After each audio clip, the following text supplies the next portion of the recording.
If you feel caught between the world you know you can't stay in and the one you don't yet know how to reach, you're not alone. We are living in the friction of between what's dying and what wants to be born. It's tense, it's messy, and it's also the doorway to real change. So let's map it out. We're living in the friction between what's dying and what's trying to be born. So on the left side here, you have the traditional and mechanistic worldviews, conformity, scarcity, and control. And it's what we grew up with. The world that many of us have inherited. It's rigid, it's fear based, designed to keep people in line, it rewards fitting in and staying small. And it's what I would call degenerative. On the other side, we have those that are working on co creation, abundance, thriving, human dignity, reverence. There's enough to go around. And this is the world that we are remembering again, reimagining. It's about renewal, healing, supporting the health of people, communities, and the planet. This is regenerative. So now, where might we be, you ask? A lot of us kind of fall between these two areas.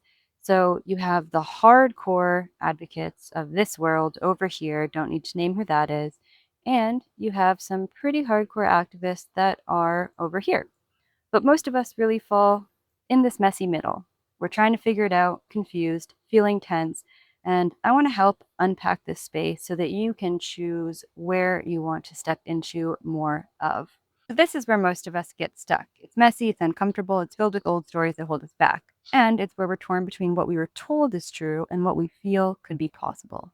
Here's the thing, moving backwards towards rigidity, fear, control, it's degenerative. It depletes us, it divides us, and it limits what's possible. But moving forward towards care, interdependence, and dignity, that's regenerative. It supports life, nourishes wholeness, and opens up abundance. So we got towards life here and away from life. Let's talk about what keeps us stuck right here in the middle. First up, we have some myths and we have control tactics. I also want to bring us back to our power, which will be the key pathway to deciding how we show up and live our lives. It's important to note here that just as there are some people living on this end, there are also people already living on this end. So while you might think that what you're looking for in this new world of possibility doesn't actually exist, it actually does exist and it has existed. We just don't learn about it on a typical day-to-day basis because we are staying here in conformity, scarcity, control. So let's dive into some of the myths. We have this is the way things are. This is really going to block imagination because guess what? Things are not that way. It's always been like this is another one. This appeals to tradition and shuts down any sort of change. It really takes out any possibility that it maybe wasn't this way and hasn't always been this way. We have evolved into the position that we are in and we can evolve out of it. So we're going to take that off the table. If you question this, you're naive or dangerous. And this is really just policing dissent and it's shaming curiosity to keep us stuck in our tribal ways and continue to pass down the narratives that are no longer in service. Real life is hard. Don't expect more. This is just social numbing to keep us stuck. So let's spot the control tactics. Control comes from lower levels of consciousness. We have fear, shame, and guilt. If you question things, you'll end up alone. What do you think you are to want more? Or that it could be any other way. Our safety comes at the expense of XYZ. This is what we have to do to stay safe and to thriving. And scarcity, look out for yourself, pay attention to your family so that you have enough. We're always in this trap of focusing narrowly on what's right in front of us, and we're all struggling. So let's talk about power a little bit. In the spiritual community, you have everyone talking about own your inner power and creativity and remember what was always within you. Let's unpack this in a degenerative, regenerative context. Those who are falling into narratives that are more degenerative, you're going to start to notice that these messages require you to outsource your power.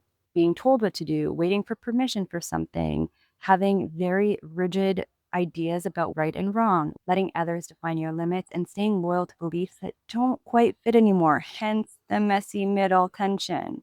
Then we actually have the true insourcing of power. And this is going to be tending towards more regenerative practices of life, toward future possibility where we're heading and what we're remembering. This is trusting your knowing, giving yourself permission to grow new roots, to evolve, to try something new. I truly believe this is why we're seeing so many more neurodivergence. We are seeing more people owning their inner power and their uniqueness because we're breaking out of the molds of conformity. I don't think all of a sudden people are more neurodivergent. I think that we're creating more safety for people to be who they are. Now let's keep that going, right?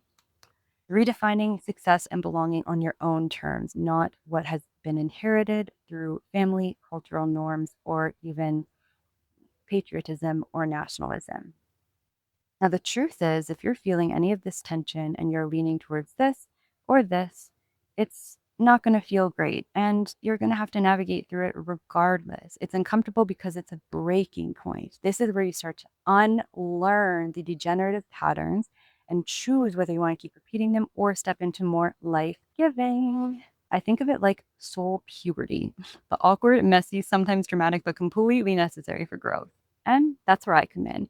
I want to help people navigate this awkward middle so that we can go from regenerative ways of being that truly are life giving. They're circular, they're abundant, they are so full of possibility. So let's break free from the mold, move through the tension, claim your own power into a regenerative way of living, leading, and being. Because moving forward isn't just about change, it's about regeneration, it's about choosing to design for life. Join me, and I would love to see you.